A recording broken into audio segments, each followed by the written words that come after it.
嗨，大家好，我是躺平叔，今天是2026年4月13號。這一期咱們聊一聊催收行業。最近催收行業的新聞也頻頻上熱搜，尤其是前幾天催收行業爆出一個驚天大瓜，全國排名前3的催收巨頭浙江金華分公司直接被警方連根連窩給端了，2輛大巴車拉走了上百名員工，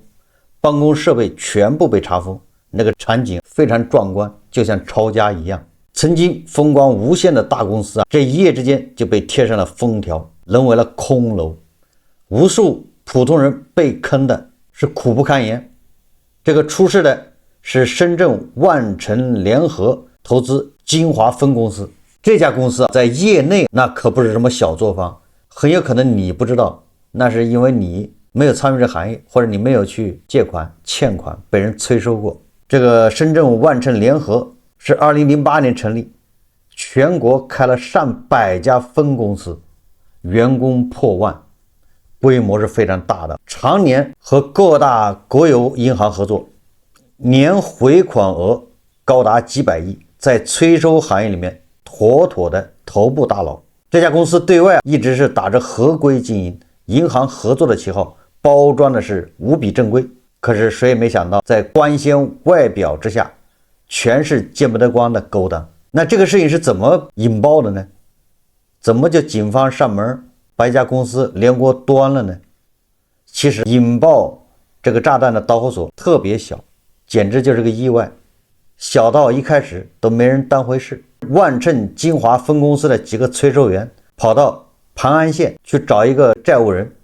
也就是上門去催收。這本來正常的催收的是有它的这個邊界的，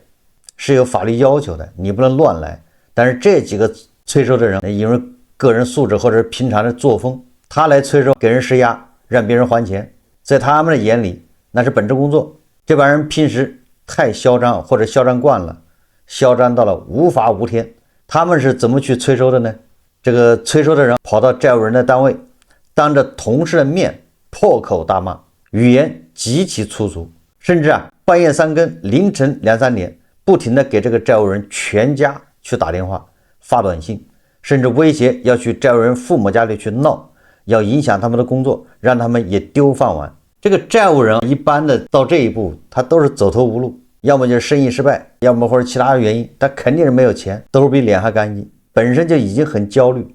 被這麼一折騰徹底崩潰。這債務人實在是忍無可忍，當場就選擇報警。這個警察來了之後，本來這警察是來調解糾紛的，結果這隨手拿起一個催收員的工作手機查了一下，結果就牽出一個大案。這警察都惊出一身冷汗，就是這個催收員的工作手機裡面密密麻麻存着幾萬條公民隱私信息，身份證號碼、家庭詳細住址、工作單位、家庭成員電話、通訊錄，甚至還有就醫記錄、網貸記錄、銀行流水，那是應有盡有。根據咱們法律規定，非法獲取50條敏感的公民信息就夠刑事立案，那他們這是幾萬條。警方就順着這條線索深挖，直接查實這不是員工個人行為，而是該公司從上到下系統性違法，當即就決定重拳出擊，展開突擊執法。3月28日下午，警方毫無預兆地包圍寫字樓，衝進辦公區的時候，這裡面的員工還在正常地開展着催收工作，大家很忙，各司其職，打電話的打電話，要錢的要錢，都不知道警察來是幹什麼。有人瘋狂地打電話施壓，有人鑽研催收話術，全然不知大禍臨頭。當然了，在警察查封現場的時候，現場就有人試圖銷毀證據，有人想趁機逃跑，全部被一一控制。最終上百名涉案人員全部被带走調查。這裡面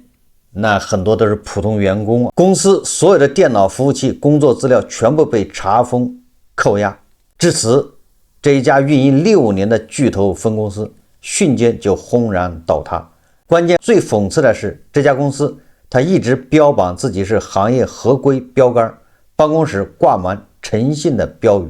宣傳冊上全是銀行合作資質，招聘時是打着大平台穩工作的旗號，忽悠無數年輕人入職，可是這到頭來，所謂的正規工作不過是違法犯罪的幌子。那些年輕人以為找到了靠譜的出路，實則淪為了作惡的工具，叫助紂為虐，最終一同付出慘痛代價。關鍵，這還不是最讓人震驚的，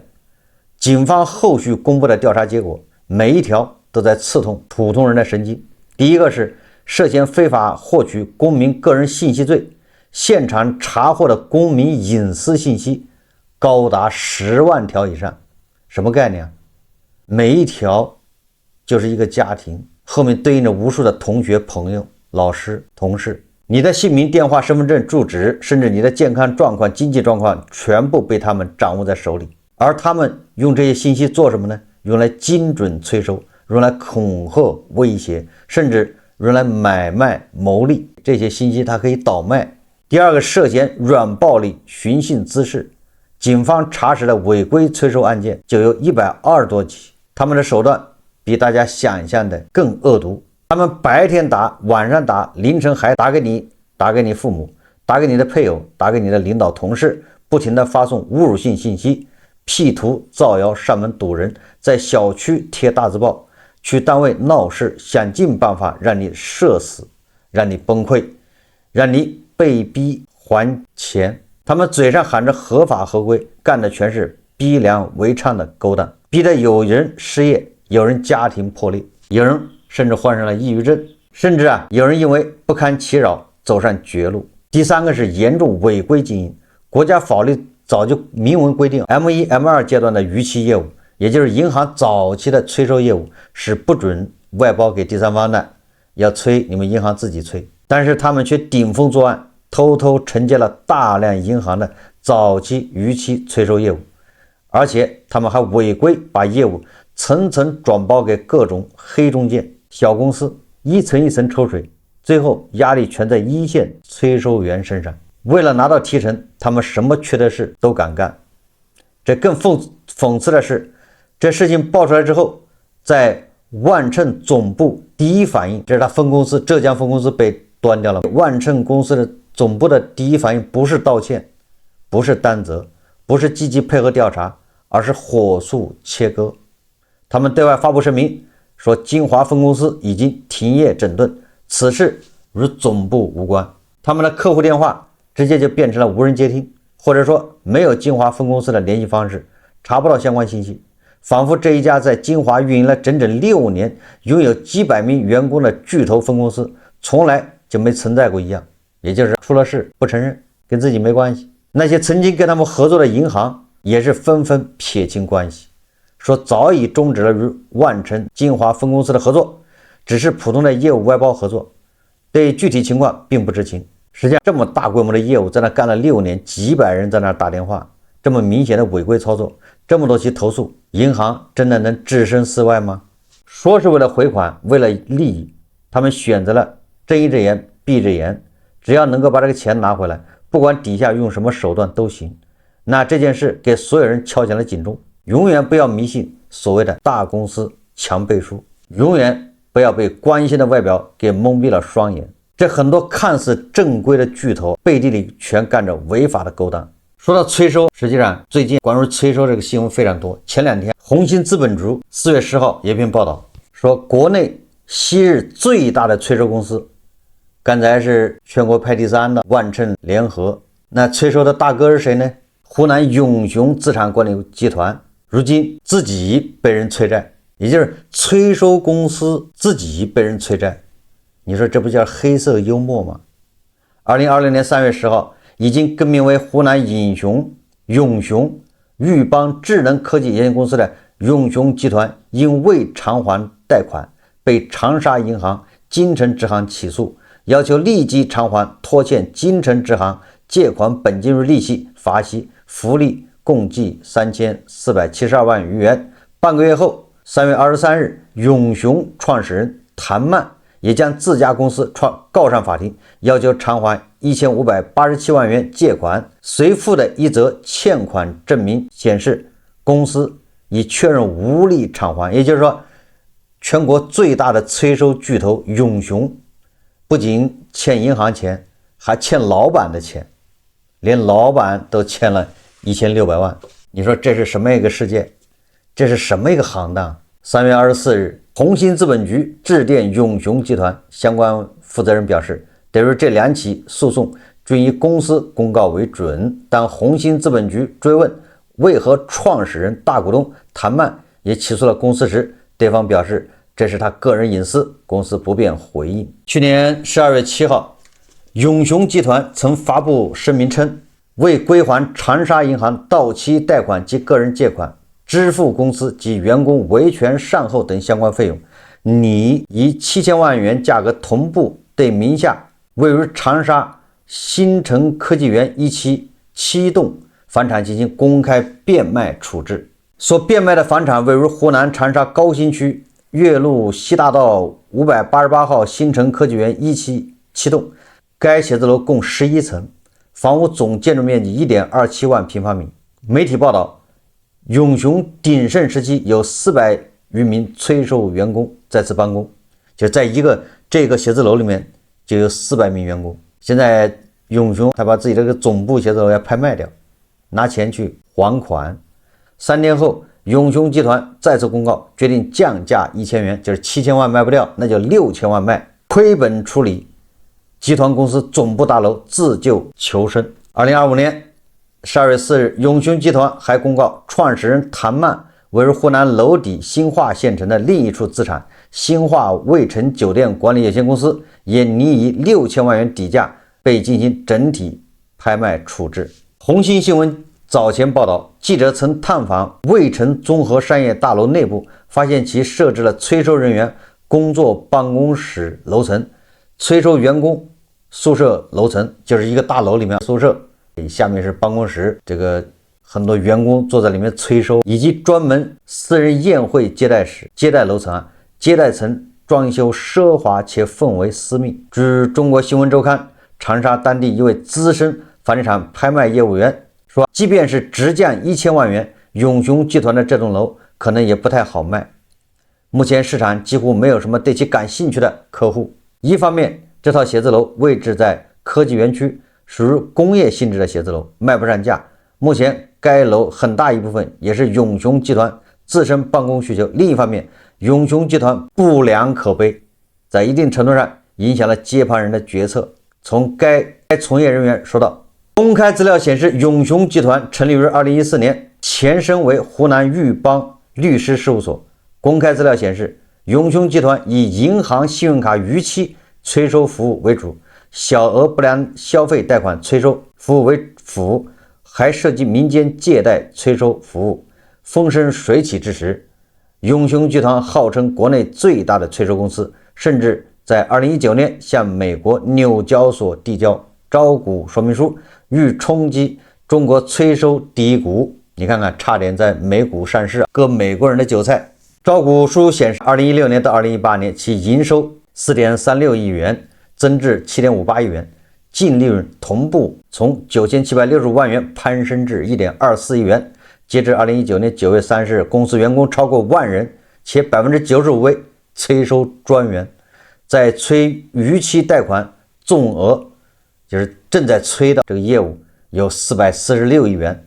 不過2019年11月，永雄集團臨時改變上市計劃，申請撤回 IPO， 美國的股民逃過一劫。問題是彼時催收行業野蠻生長，永雄集團為完成高難度的後催業務逾期時間長，債務人失聯率高，已經被很多人催了都沒用的，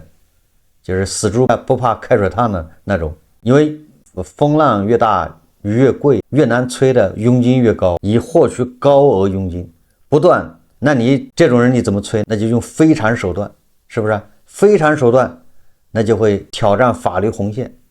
不就這意思嗎？公開報道顯示，永雄集團陷入多起員工非法獲取公民信息、冒充公檢法催收、發送死亡倒計時短信等軟暴力催收。2023年5月，永雄集團被安徽警方查辦，26人因寻衅滋事罪被移送起訴，由此停摆。次年5月，永雄集團宣布不再從事具體催收業務，將徹底轉型為一家幫助催收行業及催收公司发展的科技服務型公司，也就是卖工具。你看，一个是深圳万城联合，这个是排第3的巨头，一个是永雄，这是排名第1的巨头，都是催收行业的，现在都不行了。永雄是因为被安徽警方一网打了，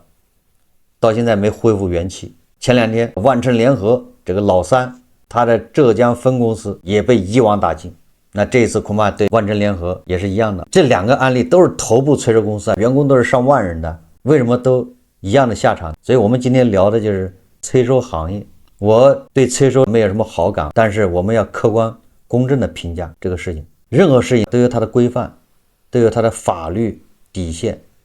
我認為催收也不能說它是違法，只要它在法律紅線之內，不逾越法律，催收這個行業有它存在的必要，只要它不犯法是可以的。但是大家也知道，在中國很多事情就這樣。為什麼說永雄就這樣？你看他剛開始是催信用卡，你好催的錢，好要回的債務，它佣金低，風浪越大雨越貴，越難催的債務佣金高，甚至有的債務佣金就是5開，你這個10塊錢你要回來，你直接拿走5塊。那為什麼人家給你5塊，這個債務就非常難催，你憑什麼能催？因為催收是有成本的，比如你招了1萬人在這打電話，1分錢要不回來，你1萬人工資要發，你場地電話費，有的還出差到外地去催，這個成本是有的，運營都是有成本，你要不回來錢，這公司還要賠錢。有的是催收是買斷不良資產，銀行把我這批違約的不良資產，比如說是涉及到2萬人2萬張信用卡，逾期都是3年以上或者5年以上，這個整個的金額多少拍賣。這催收公司有的不良資產公司，他覺得有利可圖，他就買，出1個億把它買下來，或出1000萬買下來，買下來之後幹什麼？他就會要麼自己催收，要麼就不委託永雄或者是萬城聯合這樣的催收公司，你們來催收，催收回來錢我給你佣金。有不良資產公司專幹這個，也就是說啊，越難催的佣金越高，那反過來就說明你就得用非常規手段，你就可能就違法了，只有通過違法才能把這錢要回來。說不好聽的，恨不得把這個人綁架了，你不還錢就不讓你走，割你一塊肉，砍斷一根指頭，給你家人，讓你家人交錢。我是舉例子，你要這樣，你那個債肯定能要回來，是吧？你幾萬塊還要不回來嗎？你不要回來，我就這邊就斷手斷腳。那家裡砸鍋賣鐵，怎麼七大姑八大姨借也得還？那你這違法了，就這意思。我們極端的例子先說明，他想把錢要回來，他肯定就是違法。你違法的越狠，越容易要回來，就這麼簡單。那最終，因為他1個2個這麼幹沒問題，但是他大面積這麼幹，那一定會遭到法律的嚴懲。實際上，我們看了一下這個催收行業一共有多少人？全國催收行業不完全統計有50萬人。目前全國催收從業者保守估計，就是外包、兼職、灰色地帶從業者，保守估計是50萬。那如果往多裡估計，至少100萬，也就是100萬人在或多或少在從事這種催收行業。一個行業撐起100萬人的飯碗，但是你在任何招聘網站上，你看不到有人說招催收員，這就說明問題了。所以我想，很多年輕人去面試、去找工作，恐怕他也不知道自己是要做催收員。催收員多多少少有點助紂為虐，要幹壞事，要違法。但是很多年輕人他不知道，進去之後慢慢的才知道，知道也晚了，也深陷其中不能自拔，就像電詐一樣。那催收和電詐區別不大，都是靠話術，都是威脅。電詐無非是引誘，催收就是威脅，還都有話術。所以第一個，我們不能不重視催收這個行業。既然有上百萬人從業，那涉及到上百萬人，那這個東西你到底怎麼整理，怎麼治理？也就是催收這個行業是怎麼膨脹起來的？為什麼會有這麼大一行業在？這就不能不說這經濟本身出問題了。有這麼多人逾期啊，你想這麼多人賴賬，這不就說明經濟出問題了嗎？壞賬這麼多，這個問題咱們也不多說了，就無非就這麼幾個。第一個就是你把錢借給了不該借的人，導致惡性循環，這是一個方面。第二方面是有些人老賴，就是不想還，人家想擼貸款，有這樣有，那也是你銀行或者你借款人審查不嚴，人家借你錢就沒打算還，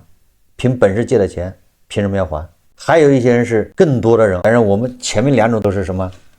應該不能說是數，大多數是什麼人？都是因為在生活中要麼加槓桿了，比如說貸款買房、貸款開飯店，貸款創業舉債，在經濟形勢下，這經濟稍微一不好，這些人紛紛破產，就是還不起。他也不是不還，他都是因為創業買房各種各樣的。這些人反而是多數，也就是他不是惡意賴賬，他並不是要賴你的賬。在經濟形勢下，這樣的人越來越多怎麼辦？這債權人他大量的這個事情他解決不了，所以他就不良資產他就處置賣，銀行就這麼幹，他自己不可能請外包團隊來打電話催收，他不會的。那第三方催收团队就這麼應運而生，專業化幹催收，所以把這個催收行業給膨脹起來，野蠻生長，規模這麼大。所以說我們也先看背景，一個催收行業能這麼大，說明它本身經濟出問題了。好。連催收行業都欠債，連永雄都要賣自己的大樓，還欠老板的錢，就說明連催收行業都幹不下去，那就說明什麼？说明已經更爛了，也就是這個經濟已經到了，我也不能說無可救藥，也就是說以催收為主營業務的公司，頭部公司居然自己都欠債了，那他催收利潤這麼高，他怎麼還欠錢呢？也就說明他吃了更多的風險資產，他消化不了。那錢要不回來，你稍微你想要回來你就違法，你違法警方就打擊你。好，你不違法，你說我按照這個規範來合規經營，那對不起，你這2個億3個億從銀行那買來的不良資產，那就真的是不良，1分錢要不回來，是不是道理啊？他就賠了。所以你看，最終就是你催收公司想賺錢，你就必須得走灰色地带，你就得違法。你要不違法，好，你就賺不到這個錢。這也是內卷，你這個催收公司你合法經營，那這個不良資產對你來說，你只能出2個億，這個不良資產比如10個億，你只能出2個億買。我什麼手段都上，我就專门走法律擦着底線，或者是該違法的是違法，那我是不是可以2.5億拿這個資產，我也能賺錢？我2.5億我還能賺錢，因為我鋌而走險。那我2.5億，你一個合法催收的，你只能2億，那你就拿不到這個資產。你拿不到資產，你沒飯吃，对不对？你沒活幹，那他也得2.5億，是不是？這不就內卷了嗎？因為我的底線更低，內卷最後導致大家都得違法。你不違法，你拿不到，你賺不了錢，你也接不到活，所以這個就是個惡性循環。這就是我說的催收這個行業它怎麼膨脹起來的，最後幹着全都得違法，內卷加劇都得違法。好，所以這對我們年輕人找工作的，我以前節目就說過了。你要去了這樣的公司，你一定要記住了，不管他吹得多好，你趕緊第一時間走人，這種錢不要，掙了你也不安生，哪天被警察叔叔大轿子车把你拉走了，說不定你一輩子還有個污點。你說你打個工8小時換錢，賺點窩囊費，結果還犯法了，助紂為虐，你何苦呢？所以說我們年輕人工作是難找，对，現在就業非常難，但不代表說就業難我就去幹這些灰色的，幹這些非法的。那你寧願去送外賣，賺乾淨的錢，能睡得着。大家知道什麼中植、什麼財富公司，那很多的現在都在退錢，你不退你不就抓你，就刑事責任。非法的錢你賺了，最後你還吐出來。所以說，這對我們年輕人來說，這就是一個警鐘。催收這行業不要去幹，你要幹，你最終都要違法，因為它內卷加劇，都得鋌而走險。到你催收員個人也一樣，因為他是根據個人的業績考核啊。你如果罵人不罵狠一點，你不吓唬的狠一點，別人憑什麼還你錢？就因為你說話好聽是嗎？溫柔是嗎？你說服了人家是嗎？那你肯定得更狠更惡，才能回來錢，你才有提成，你的工資才高。就反過來，這種行業你的收入越高，說明你這個人心越黑，越有可能是走在法律底線，對吧？是這個意思吧？它是成個線性關係的。你的工資提成越高，說明你手段越惡劣，沒毛病吧？所以這種錢能掙嗎？你掙的越多，你良心越虧得慌。說的不好听的，你催收的人，尤其是員工，那都是底层人，那些欠債的都已經破產了，也是底层人。這就是底層人互害，底層人互相為難，互相恐嚇，互相過不去。我剛才說了，我對催收這個行業不是全面否定的，就是因為催收的對象不一樣。你想，有的人他就是老賴，他就是處心積慮想借錢不還，各種坑蒙拐騙，他把錢弄到手之後他就不還，怎麼着？你告他沒有用，你到法院告他，法院強制執行没有用。他名下沒有資產，他是老賴，但是人家吃香的喝辣的，坐豪車住酒店，一點都不受影響，花天酒地。最明顯的就是那誰搞餐馆那就是什麼，那個女的川菜館，是不是他欠人家10個億，就是還不給，你们也查不到名下錢，他的錢已經成立什麼信託，家族信託，買了名畫，人家就是不給，這叫老賴。那你說對這種老賴怎麼辦？法律他拿他沒辦法，你要強制執行，他是名下沒錢，但是人家住的好，住別墅，別墅不是我的，是我前夫的，你拿他沒招。也就是說，為什麼催收得分對象？有的人是叫沒有惡意的，他是真的是走到這一步的。比如說我是牛馬，我是韭菜，我買了一套房，21年買套房，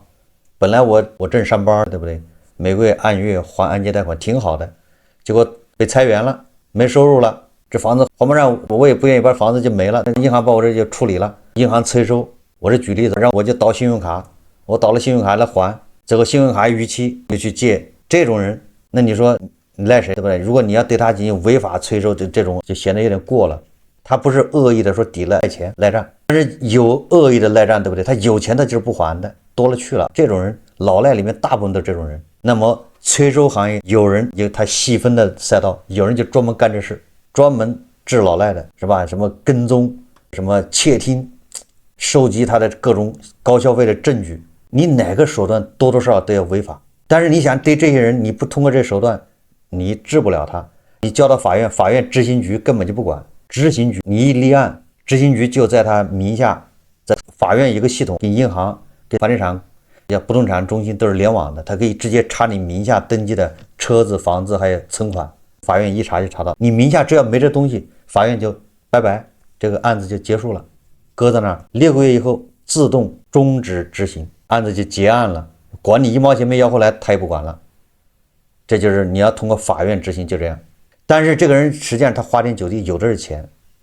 那怎麼辦？那就這些搞催收的，他們有辦法，他們就定位他，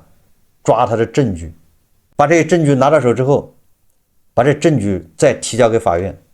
法院很有可能根據這證據再去把這個人給抓了，因為你是叫惡意逃債，有履行能力而不履行，法院就可以抓他，法院就可以查他其他的資產，把你的資產找到這個跟你有關係。那這個催收它就有意義，但是這種催收多少它又是違法，因為你跟蹤人家，這就是違法，對吧？你在人家車下裝竊聽器，裝什麼還裝什麼跟蹤器是吧？那這都是違法的。那但是問題你不這樣，你找不到的財產，對付老賴你靠法律解決不了啊，怎麼辦？只能靠這種手段救濟。所以說催收這東西你要分情況看，還有很多在國內搞 P2P 的，在國內騙了錢的，在國內搞殺豬盤的，他一搞這把錢迅速就轉到海外，轉到海外人家就馬上就走了。老闆人家一走還在這群裡面發，不要找我了，我已經走了，我已經把錢轉移出去了，我是按照大家的智商重新分配一下財富而已，不要找我了，不要想念我，我走了，是不是？這樣的人非常多，在國內的搞一筆跑了，跑到海外，那怎麼辦？現在就海外就成立這樣的催收公司，就專門針對從國內跑到海外的人的。據我了解，這種催收公司都是五五分賬，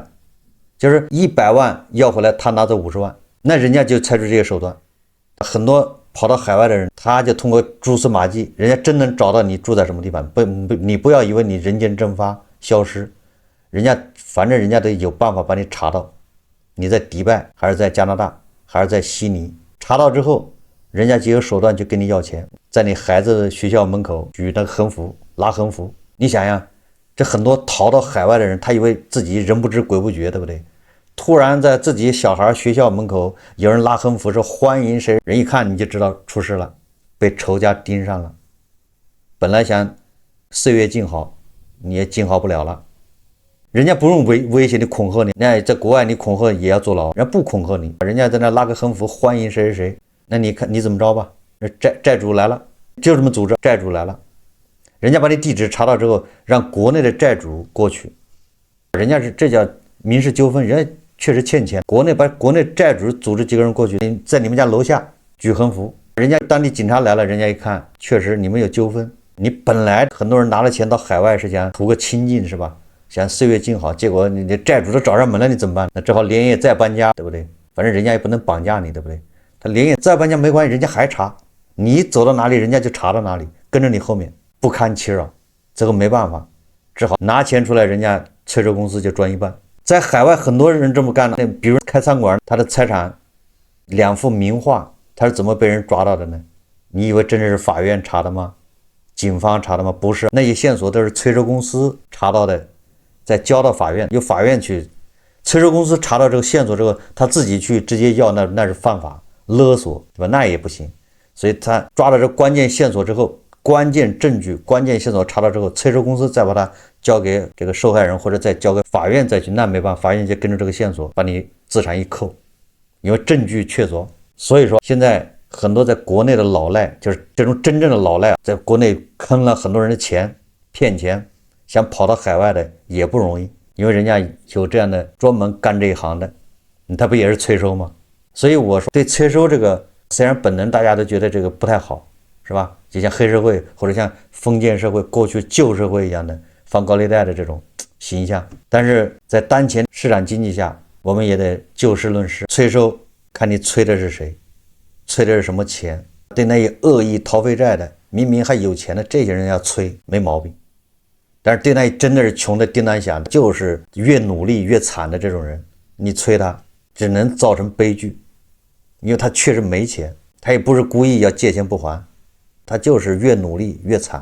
這都是社會悲劇，就是這個社會發展出了問題。所以我覺得對老賴你要催，我們這個社會就這樣的，法律对老賴沒有用，